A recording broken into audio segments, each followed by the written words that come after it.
Halo Next Gen, so welcome back to this online church. Hari ini kita akan masuk ke sesi kita yang baru, yaitu Famous Last Word part yang ketiga dan akan dibawakan oleh Stephanie Venuela. So mari kita siapkan hati kita untuk menerima pesan dari Tuhan dan firman dari Tuhan. So let's get started. Welcome to Next Gen Online Service. Come on, let's press him. Yes. Go. Yay. Mari kita bawa nyanyian yang terbaik buat Tuhan Yesus kita yang dahsyat. Yes, come on. Tiuplah sangkakala di gunungnya yang kudus. Bersiap untuk berperang, nyatakan kuasanya. Janganlah kau takut dan janganlah bimbang. Yesus yang berperang dan mengangkat kita. Tiuplah sangkakala di gunungnya yang kudus. Bersiap untuk berperang, nyatakan kuasanya. Janganlah kau takut dan janganlah bimbang. Yesus yang berperang dan mengangkat kita. Ya Tuhan, telah memperdengarkan suaranya. Kita buat iblis gemetar dan hancurkan kuasanya.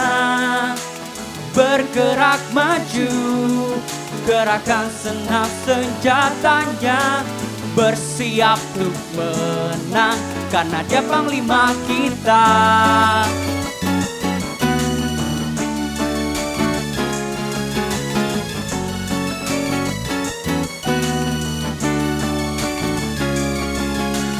Tiuplah sangkakala di gunungnya yang kudus.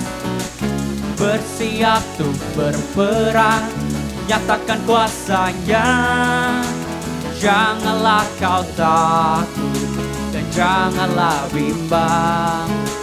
Yesus yang berperang dan mengangkat kita.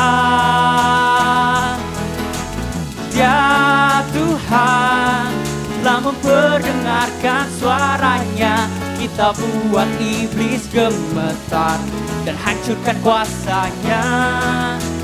Bergerak maju, gerakan senap senjatanya. Bersiap untuk menang karena dia panglima kita. Pap, pararap, pap, pap, parap, pararap, pap, pap, parap, pararap, pap, pap, parap, pararap, pap, pap, pap, pararap, pap, pap, parap, pararap, pap, pap, parap, pararap, pap, pap, parap, pararap, pararap. Janganlah kau takut dan janganlah bimbang. Yesus yang berperang dan mengangkat kita. Ya Tuhan, telah memperdengarkan suaranya. Kita buat iblis gemetar dan hancurkan kuasanya. Bergerak maju, gerakan senap senjatanya. Bersiap untuk menang karena dia panglima kita. Bersiap untuk menang karena dia panglima kita. Bersiap untuk menang karena dia panglima kita. Yes. Woo.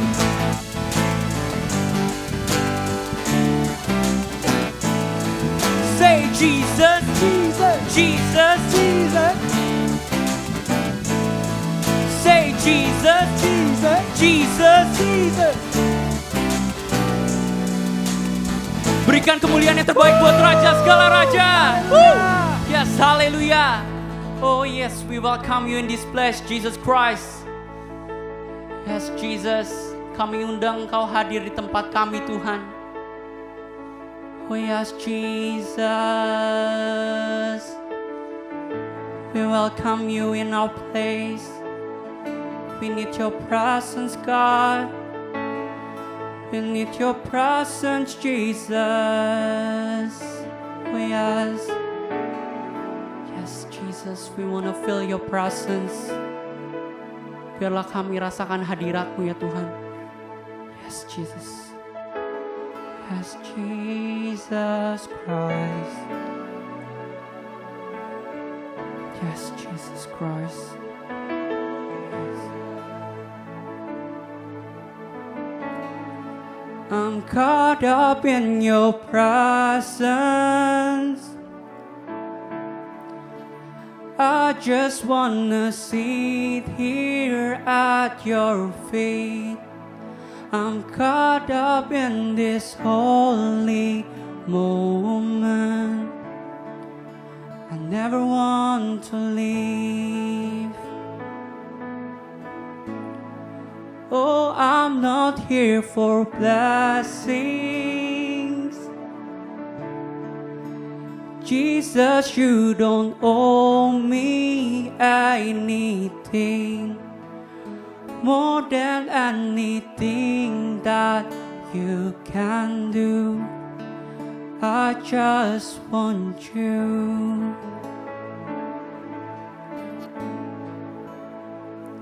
I'm sorry when I've just gone through the motion. I'm sorry when I just sang another song. Take me back to where we start. I open up my heart to you. I'm sorry, Jesus Christ. I'm sorry when I come with my agenda. I'm sorry when I forgot that you're enough. Take me back to where we start. I open up my heart to you. I'm caught up in your presence. I just wanna sit here at your feet. I'm caught up in this holy moment. I never want to leave. I'm not here for blessings. I'm not here for blessings. Jesus, you don't owe me anything more than anything that you can do. I just want you. I just want you. Nothing else. Nothing else. Nothing else will do. I just want you. Nothing else. Nothing else. Nothing else will do. I just want you. Nothing else. Nothing else. Nothing else will do. I just want you. Nothing else. Nothing else. Nothing else will do. I just want you. Nothing else. Nothing else. Nothing else will do. I just want you. Nothing else. Yes, nothing else but you, Jesus. Nothing else will do. I just want you. Nothing else. Nothing else. Nothing else will do. I just want you. Nothing else. Nothing else, nothing else will do. Oh, we just need your presence, Jesus Christ.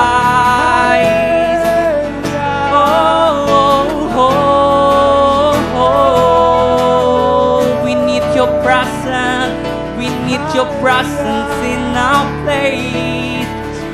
Kami butuh hadirat-Mu Bapa. There is breakthrough in your presence.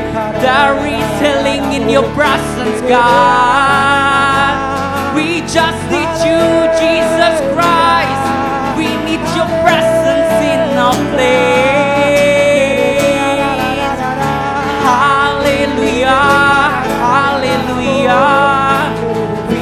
Jesus Christ. Oh,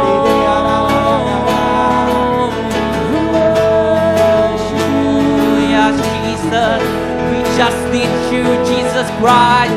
'Cause I know your presence is enough for us. Yeah.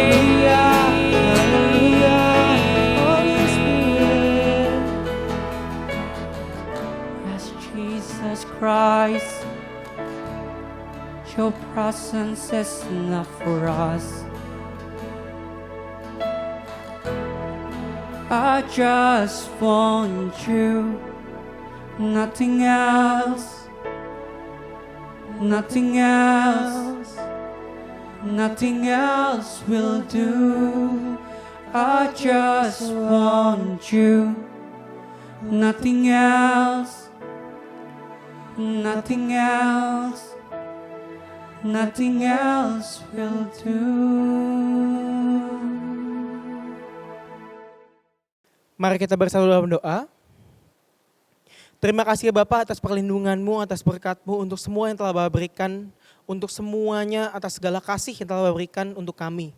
Bapak, sebentar kami ingin memberikan yang terbaik untuk Bapak, berkati setiap kami agar kami dapat melakukannya dengan hal yang baik juga ya Bapak.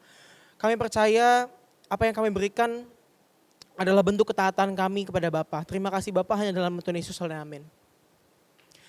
Teman-teman, untuk kita semua, kita akan memberikan yang terbaik buat Tuhan. Dan kita akan bisa memberikannya melalui QR Code dan juga nomor rekening yang tertera. Sebentar kita akan mendeklarasikan persembahan kita.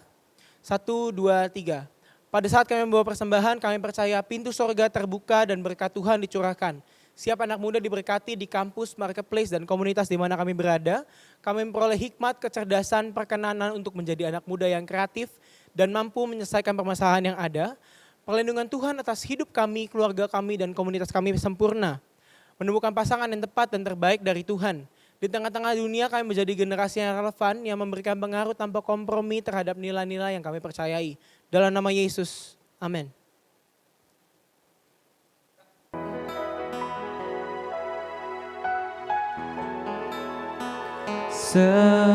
Sedalamnya hatiku kau pun tahu,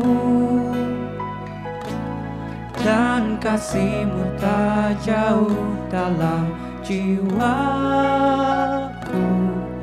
Di dalam kesesakan, di dalam kemenangan, ku tahu Engkau selalu bersamaku. Di dalam kesesakan, di dalam kemenangan, ku tahu Engkau selalu bersamaku.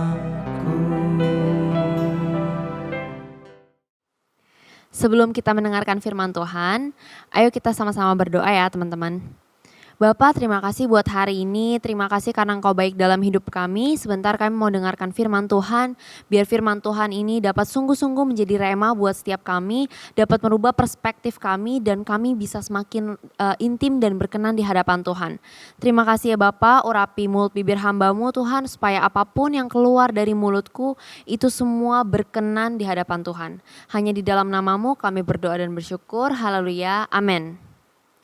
Hai semuanya, apa kabar? Aku harap kalian semua dalam keadaan sehat dan juga bahagia di rumah. Jujur aku kangen banget sama FLCC, kita nyanyi bareng, kita main games bareng, kita dengerin firman, kita mentoring bareng di TC lantai 3. Tapi gak apa-apa, tenang aja karena kita percaya kalau semua ini ada masanya dan semuanya ini akan segera berakhir. Oke, jadi hari ini kita mau masuk ke part yang ketiga dari series kita Famous Last Word. Dan jujur aja di series ini aku udah merasa diberkati banget bagaimana Tuhan Yesus tuh dalam kata-kata terakhirnya dia sebelum dia harus meninggalkan dunia, dia tuh berbicara banyak yang benar-benar menginspirasi kita gitu. Dan di part yang ketiga ini, personally aku juga sangat tertampar banget ketika nyiapin sermon ini. Karena series ini benar-benar relate sama ketika kita lagi ngalamin penderitaan, ketika kita lagi harus bergumul dalam hidup ini. Oke, jadi langsung aja kita mulai. Jadi dalam hidup ini, seringkali kita tuh mengkategorikan dua kelompok orang. Yang pertama adalah good guy, yang kedua adalah bad guy. Nah, seringkali kalau aku amat-amatin, kalau aku ingat-ingat pengalaman aku gitu ya, yang seringkali kita kategoriin jadi bad guy, itu adalah dosen dan orang tua. Itu dua korban yang paling sering tuh yang kena gitu. Nah, contohnya apa nih ya? Misalkan dosen, kita seringkali kategoriin mereka sebagai bad guy karena ini dosen benar-benar ya nggak mikirin apa pas mau ngasih gua tugas, kok tugasnya banyak banget, dia nggak pikirin ya kita jadi mahasiswa punya kehidupan lain, lalala dan sebagainya. Nah, jadi kesannya kita tuh memikirkan kalau dosen kita itu jahat atau bad guy. Atau misalkan orang tua. Misalkan orang tua kita misalkan udah seharian capek banget abis kelas online, kita buka laptop seharian udah pusing banget, Zoom dari pagi sampai malam. Terus habis itu kita pengen refreshing bentar, nonton Netflix misalkan. Kayak bentar aja nih supaya abis ini gue belajarnya bisa produktif lagi. Terus pas kita buka laptop lagi, kita nonton, baru aja mulai nih, tiba-tiba emak kita masuk ke dalam kamar. Kamu ini gak bisa ya belajar, kamu ini gak bisa ya bantuin mama, kerjaan kamu kok selama ini cuma main laptop doang. Itu kan momen yang kayak kurang aja gitu kan ya. Padahal sebenarnya dari tadi kita udah belajar, dari tadi kita udah kuliah, tapi dia gak lihat. Giliran lihat, kita lagi nonton ya kan. Nah, jadi seringkali kita pikir kayak orang tua kita jahat nih, orang tua kita pengen meniadakan masa-masa bahagia kita nih sebagai anak muda gitu kan. Nah, dan ketika kita udah mengklasifikasi orang sebagai bad guy gitu ya, jahat nih gitu, sulit buat kita untuk merubah persepsi kita dari bad guy jadi good guy. Ya kan? Padahal sebenarnya kita semua tahu kalau dosen kita dan orang tua kita sebenarnya kan maksudnya baik. Mereka mau yang terbaik buat kita, mereka mau kita rajin supaya masa depan kita juga baik dan sebagainya. Jadi sebenarnya kan mereka tuh good guy, tapi kita udah mengklasifikasi mereka kalau mereka tuh bad gitu kan. Dan dari ilustrasi singkat ini nih, seringkali kita juga mengklasifikasi Tuhan sebagai bad guy. In tough seasons, we feel God is the bad guy. Ya kan? Dan ini tuh relate banget dengan keadaan-keadaan sekarang. Di tengah pandemi ini, di tengah mungkin ekonomi yang lagi anjlok, ada orang yang kehilangan pekerjaan dan sebagainya. Banyak orang yang tanya ya kan, kenapa sih Tuhan izinin semua ini terjadi? Kapan Tuhan mau hentikan pandemi ini gitu?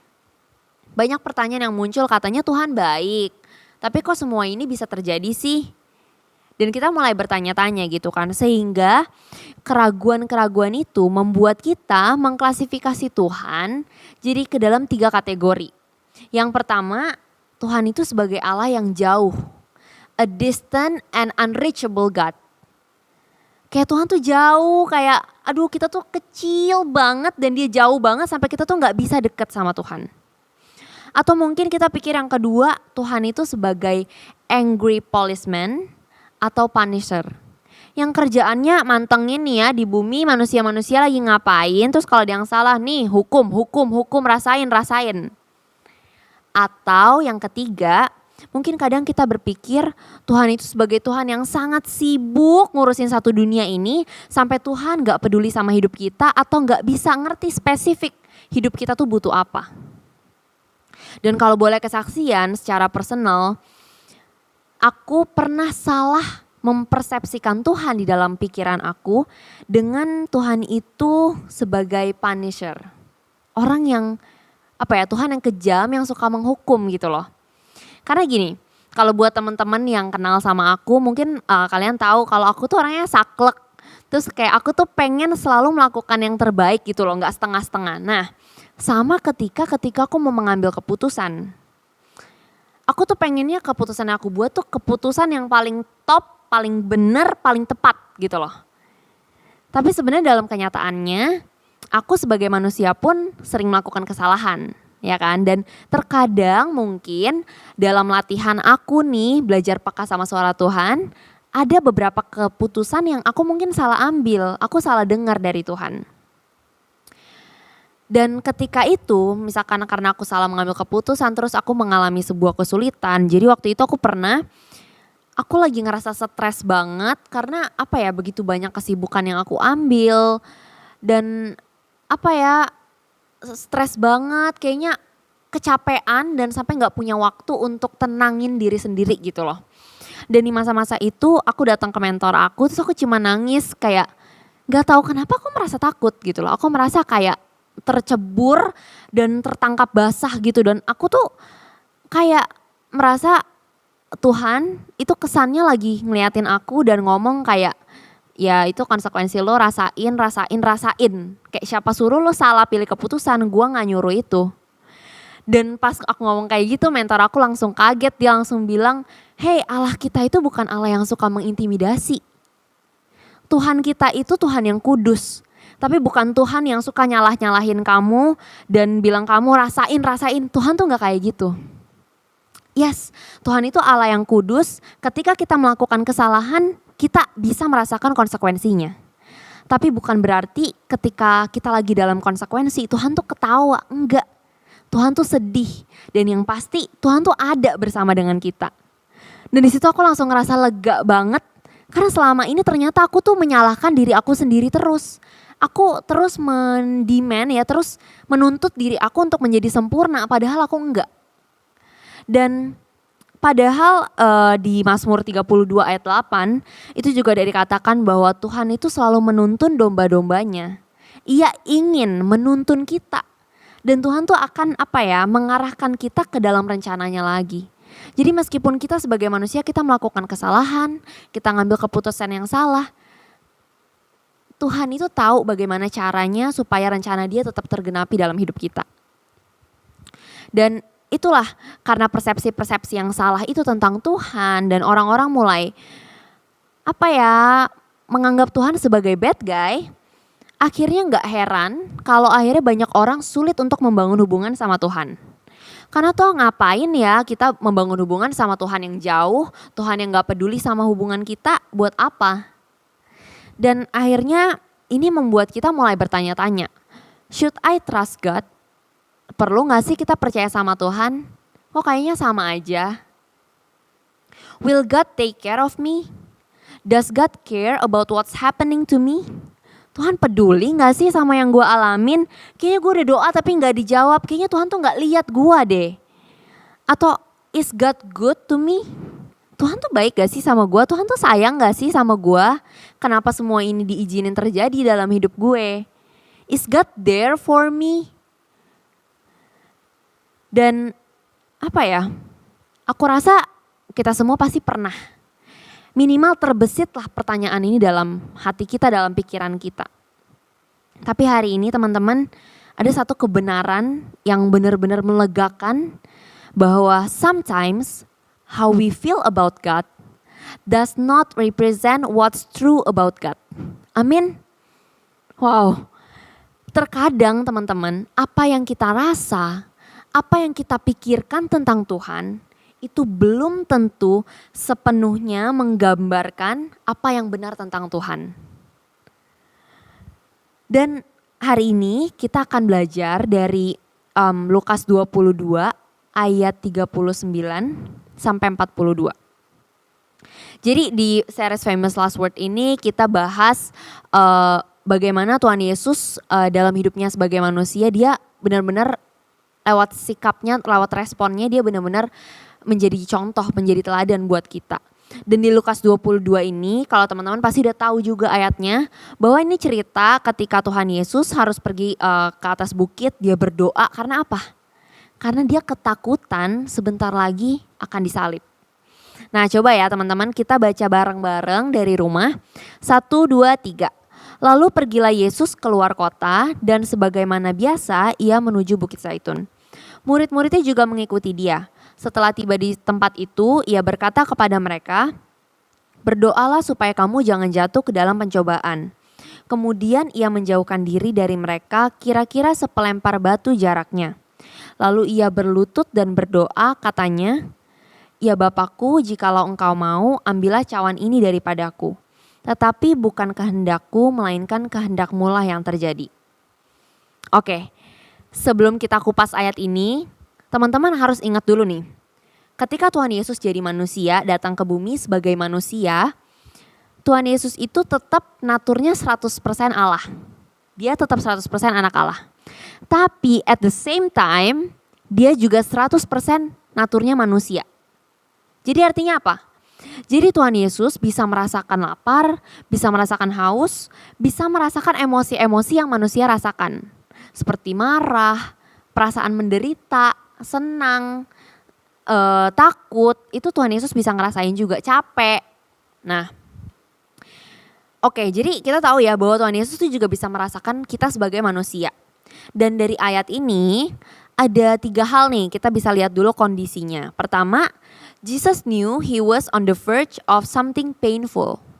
Tuhan Yesus tahu kalau dia lagi di ujung penderitaan.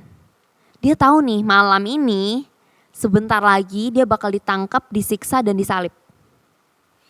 Nah, ketika dia tahu nih kalau dia dalam penderitaan, apa yang Tuhan Yesus lakukan selanjutnya? Jesus wanted to talk to his heavenly Father about it. Ya, di sini dibilangkan Tuhan Yesus pergi ke Bukit Zaitun dan ia berlutut dan berdoa.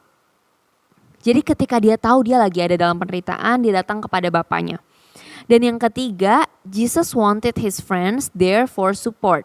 Di sini dikatakan murid-muridnya juga mengikuti dia. Jadi Tuhan Yesus sebagai manusia pun dia butuh teman-temannya, dia butuh murid-muridnya untuk ikut mendukung dia. Nah, dari ayat ini kita bisa belajar 2 hal. Yang pertama, pray honestly. Oke. Di ayat ini dibilangkan Tuhan Yesus berdoanya seperti ini. "Ya Bapakku, jikalau engkau mau, ambillah cawan ini daripadaku." Artinya di sini apa? Tuhan berdoa dengan sangat jujur. Dia bilang ke Bapanya bahwa, aduh ini tuh menderita, ini tuh disalib tuh sakit dan gue takut. Jadi kalau boleh, ambil dong penderitaan ini daripada aku supaya aku gak perlu alamin. Tuhan Yesus berbicara dengan sangat jujur, dengan sangat rendah hati, dengan sangat terbuka dan apa adanya sama Bapanya. Dan di sini kita belajar seperti di Mazmur juga. Mazmur tuh isinya apa sih? Sebagian besar adalah Mazmur dari Daud ketika dia lagi dikejar-kejar sama musuhnya. Jadi isi dari Mazmur adalah kata-kata yang jujur dari Daud bahwa wah hidup gue lagi benar-benar terdesak nih, semua musuhku ingin membunuh aku dan seperti tidak ada yang menolong ya kan. Dia bilang bahkan Tuhan jangan palingkan wajahmu daripada aku gitu loh. Jadi Daud pun berdoa sama Tuhan itu dengan jujur. Jadi kita bisa belajar nih teman-teman, kalau kita berdoa sama Tuhan gak perlu dirangkai seperti puisi, gak perlu puitis, gak perlu kata-kata baku, no. Tuhan itu sahabat kamu juga, Tuhan itu Bapa kamu juga. Kamu bisa curhat sama Tuhan apapun yang kamu biasa curhat sama manusia.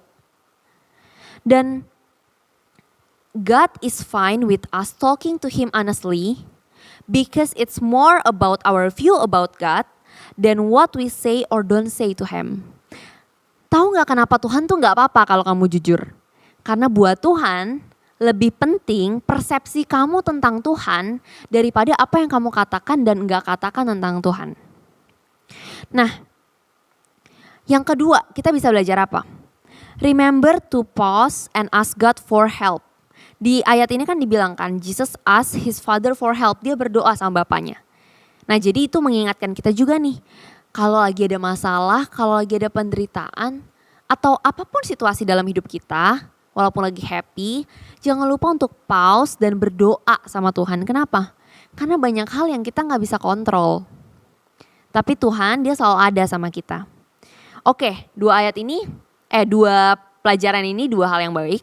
Tapi ada satu lagi yang sangat-sangat menarik dan mengejutkan. Kita bisa lihat di ayat tadi.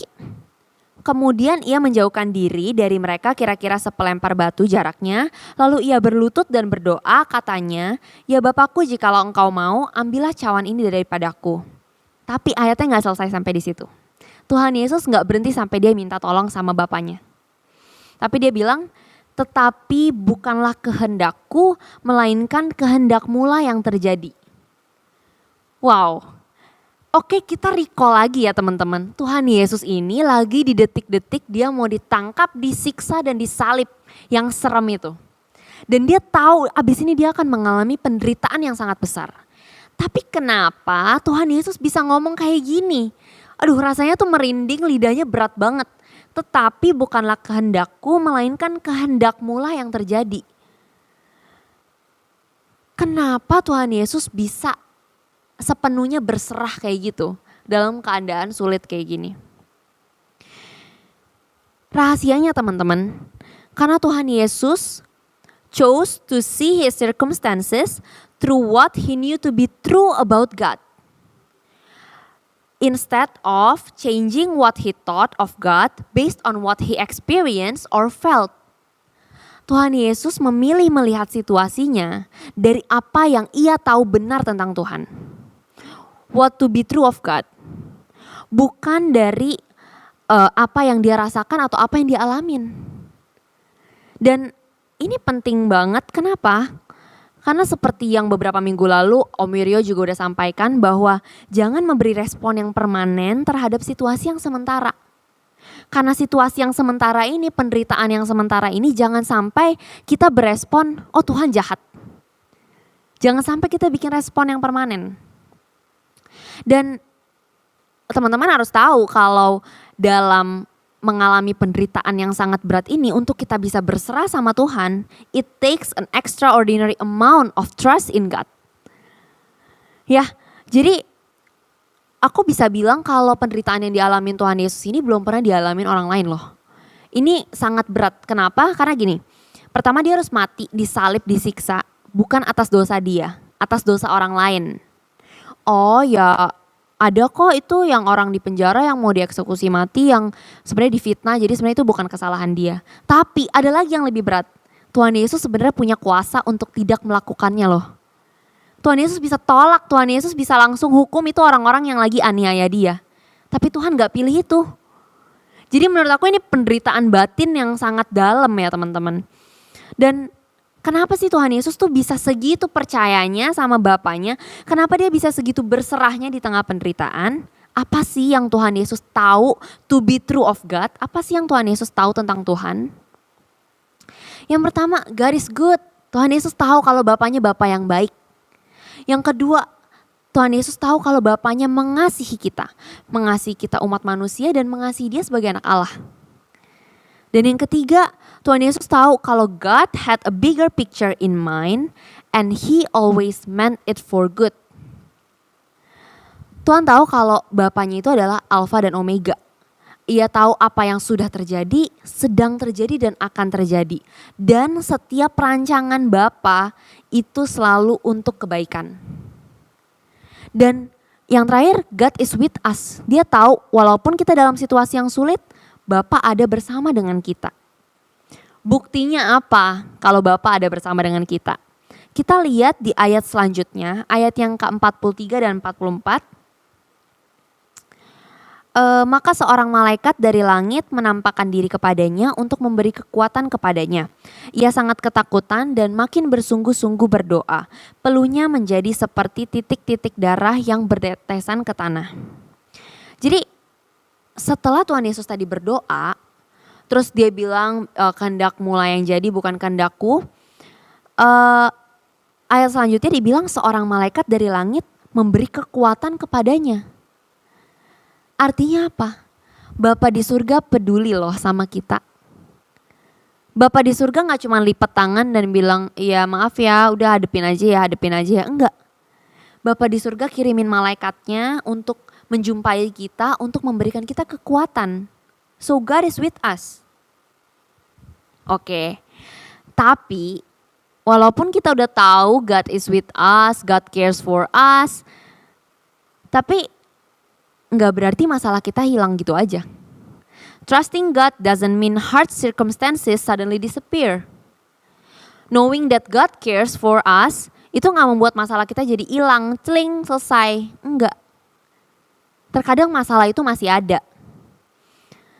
Dan bahkan di ayat yang ke-44 kan, setelah malaikatnya datang beri kekuatan, di ayat 44 bilang, ia sangat ketakutan dan makin bersungguh-sungguh berdoa. Peluhnya, keringatnya menjadi seperti titik-titik darah yang bertetesan ke tanah. Artinya setelah malaikat datang memberi kekuatan pun, Tuhan Yesus tetap merasakan takut itu. Tuhan Yesus tetap akan disalib, penderitaannya tetap ada, masalahnya tetap ada. Tapi kalau gitu apa gunanya gitu loh percaya sama Tuhan? Kenapa Tuhan Yesus bisa tetap percaya? Karena Tuhan Yesus tahu who God is. Karena Tuhan Yesus tahu apa yang benar tentang Bapanya. Karena trusting God is about understanding who God is more than it's about getting what we want. Wow, percaya sama Tuhan itu merupakan apa ya, pemahaman kita akan Tuhan yang jadi semakin dalam, semakin benar. Bukan karena kita percaya Tuhan kita dapat yang kita mau, bukan cuman itu. Memang apa pentingnya understanding of God gitu loh. Emang apa pentingnya kita mengerti yang benar tentang Tuhan? Karena pengertian kita tentang Tuhan, persepsi kita tentang Tuhan, itu yang akan membuat kita bertahan terlepas dari apa yang kita alami dan apa yang kita rasain. Oke, sekarang kita recap kebenaran yang sangat luar biasa ini. Gue aja bacanya sampai terkagum-kagum. Yang pertama, tadi kita udah bahas bahwa kita harus be honest with God. Kalau kita berdoa, gak usah berdoa pakai bahasa-bahasa yang ribet, bahasa-bahasa akademis, gak perlu. Tuhan Yesus itu, Bapa itu sahabat kita. Jadi berbicara sama dia seperti kita cerita ke sahabat, terbuka. Dan ya gampang aja ilustrasinya kayak kita punya sahabat. Kalau kita punya sahabat, kita percaya sama dia, kita udah temenan lama, pasti kita akan cerita dalam-dalamnya kita cerita masa lalu kita dan sebagainya. Tapi kalau sama orang baru kenalan, teman sekolah gitu, ya kita gak akan cerita macam-macam sama dia. Karena apa? Kita gak percaya. So keterbukaan kamu, kejujuran kamu berdoa sama Tuhan itu juga mempengaruhi seberapa kamu percaya sama Tuhan. Dan yang kedua, yang paling penting, keep reminding ourselves about who God is. Terus ingatin diri kita, siapa itu Tuhan? Apa yang benar sih tentang Bapa kita? Bapa kita itu karakternya seperti apa? Kalau buat aku pribadi ya, Bapa itu adalah orang pribadi yang dekat, pribadi yang detail, dia tahu spesifik apa yang aku perlukan. Dan semakin aku tahu tentang Bapa, semakin kita tahu tentang Bapa, kita akan punya confidence sama faith yang lebih kuat terhadap Tuhan. So bottom line hari ini, trust who God is even when you don't understand. Ya, banyak hal yang kita gak ngerti teman-teman, tapi tetap trust God. Kenapa? Karena walaupun kita gak tahu apa yang sedang Tuhan kerjakan, walaupun kita gak tahu kapan ini semua akan berhenti, kita gak tahu nih Tuhan mau lakuin masa depan seperti apa, kita gak bisa menebak hari esok. Tapi kita tahu satu hal, bahwa kita tahu siapa itu Tuhan, who God is, kita tahu kalau dia Allah yang baik, dia Allah yang setia, dia Allah yang selalu ada buat kita. Dan yang kedua, kita tahu kalau He never change. Kalau Bapa gak pernah berubah. Jadi walaupun situasi kita berubah, Bapa gak pernah berubah. Dan mungkin ada yang mikir, lu gak ngerti tapi lu percaya, itu kepercayaan buta. Enggak teman-teman, kenapa gak buta? Karena selama ini kita udah merasakan kebaikan Tuhan. Kita selama ini udah menyaksikan kok beribu-ribu kesaksian tentang kebaikan dan kehebatan Tuhan. Bahkan dari awal kita diciptain itu merupakan keajaiban Tuhan. So itu bukan kepercayaan yang buta, tapi itu udah ada buktinya teman-teman. Kalau Allah tuh baik dalam hidup kita. Dan ketika kita percaya sama Tuhan, ketika kita gak ngerti rencananya, Itu artinya kita menggunakan hikmat dan menggunakan iman kita untuk percaya sama Tuhan. Amin. Semoga ini semua memberkati kalian. Aku sendiri belajar banyak dari sini dan aku berharap juga teman-teman bisa belajar banyak dari firman hari ini. Sebelum kita masuk ke perjamuan kudus, kita akan tutup dalam doa. Bapa, terima kasih buat hari ini. Terima kasih buat firman-Mu yang sungguh-sungguh memberikan kami perspektif yang baru, memberikan kami kekuatan dan damai sejahtera yang daripada Tuhan. Dan kalau sebentar kami mau terima tubuh dan darah-Mu ya Bapa, biar Kau yang layakkan hati setiap kami, Kau sucikan hati setiap kami, supaya kami layak di hadapan Tuhan. Dan aku berdoa Tuhan, biar Roh Kudus-Mu terus bekerja dalam hati setiap kami, setiap yang mendengarkan di rumah kami masing-masing. Karena kami percaya kemuliaan-Mu, hadirat-Mu gak dibatasi oleh ruang dan waktu. Hanya di dalam nama-Mu kami berdoa dan bersyukur. Haleluya. Amin. Teman-teman Next Gen, mari kita siapkan roti dan anggur di rumah kita masing-masing di dalam perjamuan kudus hari ini. Kalau kalian sudah siapkan roti, mari kita sama-sama berdoa. Bapa, kami ucap syukur untuk setiap roti dan anggur yang boleh kami makan dan minum hari ini. Sucikan dan kuduskan kami semua. Layakkan kami untuk kami menerima tubuh dan darah Kristus sebagai lambang persekutuan kami dengan Tuhan. Oleh karena itu kami mau angkat roti tangan kanan kami. Mari kita angkat roti tangan kanan kita. Sebab apa yang telah kuteruskan kepadamu, telah aku terima dari Tuhan, yaitu bahwa Tuhan Yesus pada malam waktu Ia diserahkan mengambil roti, dan sesudah itu Dia mengucap syukur atasnya, dan Ia memecah-mecahkannya dan berkata, inilah tubuhku yang diserahkan bagi kamu, perbuatlah ini menjadi peringatan akan aku. Teman-teman Next Gen, bukankah roti yang kita pecah-pecahkan ini adalah lambang persekutuan kita dengan tubuh Kristus? Amin. Mari kita makan dalam nama Yesus.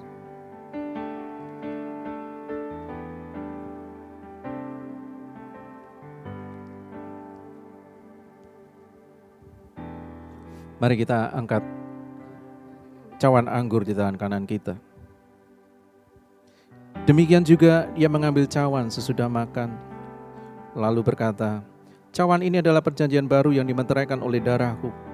Perbuatlah ini setiap kali kamu meminumnya menjadi peringatan akan aku. Teman-teman Next Gen, bukankah anggur yang kita angkat hari ini adalah lambang persekutuan kita dengan darah Kristus? Amin. Mari kita minum di dalam nama Yesus. Mari kita sembah Tuhan.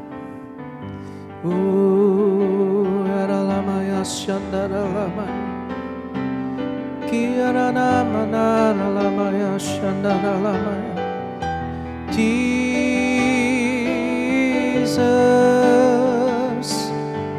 we thank you, Lord. We worship you, Jesus.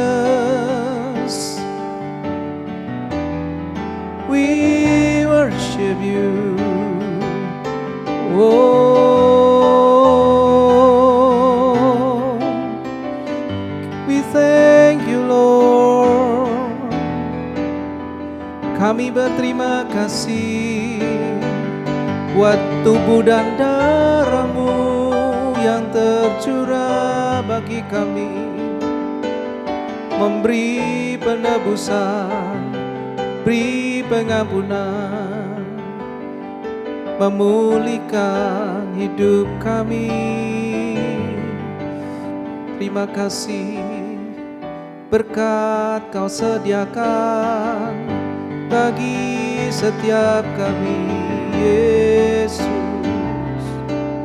We worship you, Lord. Thank you, Lord. Thank you, Jesus. Thank you, Lord. I stand with arms high and heart abandoned in awe of the one who gave it all. So I'll stand, my soul, Lord, to you surrender. All I am is yours. I stand, so I stand with arms high and heart abandoned in awe of the one who gave it all. So I'll stand, my soul, Lord, to you surrender. All I am is yours. Terima kasih Tuhan Yesus. Hidup kami milik Tuhan. Hidup kami kepunyaan Tuhan. Biar hari ini kami boleh bersatu dengan Tuhan di dalam perjamuan ini. Sehingga kami boleh rasakan kasih-Mu mengalir, berkat, sukacita, anugerah-Mu semakin hari semakin nyata dalam hidup kami. Semakin hari semakin besar dalam hidup kami. Dimensi yang baru terus Engkau bawa kami untuk kami mengenal Tuhan lebih dalam lagi, untuk kami dekat dengan hati-Mu lebih dalam lagi, sehingga kami menjadi satu dengan Tuhan, sehingga kami sepenuhnya menjadi milik-Mu ya Tuhan. Terima kasih Tuhan Yesus. Berkati setiap kehidupan teman-teman Next Gen dimanapun mereka ada. Berkat-Mu yang terbaik turun di atas setiap hidup mereka, keluarga mereka, sekolah, kuliah, pekerjaan mereka. Berkat-Mu yang berlimpah-limpah, hikmat, kasih karunia, kreativitas, inovasi Tuhan berikan buat setiap mereka. Kepandaian, kecerdasan, oh Tuhan, Kau berikan berlimpah-limpah, Kau sediakan resource dari surga membackup setiap hidup mereka. Sehingga apa yang mereka kerjakan Tuhan buat berhasil, apa yang mereka kerjakan Tuhan sertai, dan nama Tuhan dipermuliakan dalam setiap hidup mereka. Terima kasih Tuhan Yesus. Berkati setiap keluarga demi keluarga mereka. Berkati setiap orang tua, para saudara mereka. Berkat-Mu yang terbaik turun buat setiap mereka. Sehingga di dalam keluarga ada kasih karunia Tuhan tercurah, sukacita melimpah-limpah, damai sejahtera ada di dalam setiap rumah mereka. Terima kasih Tuhan Yesus. Kami mau akhiri ibadah kami hari ini, dan kami mau siapkan hati hidup kami terima berkat Tuhan. Mari kita angkat dua tangan kita sama-sama.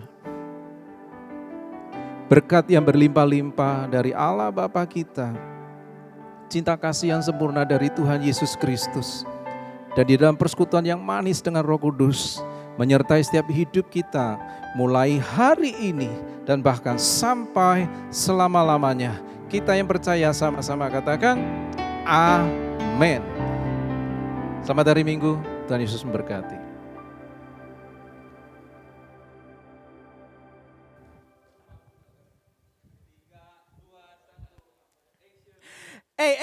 Gimana tadi?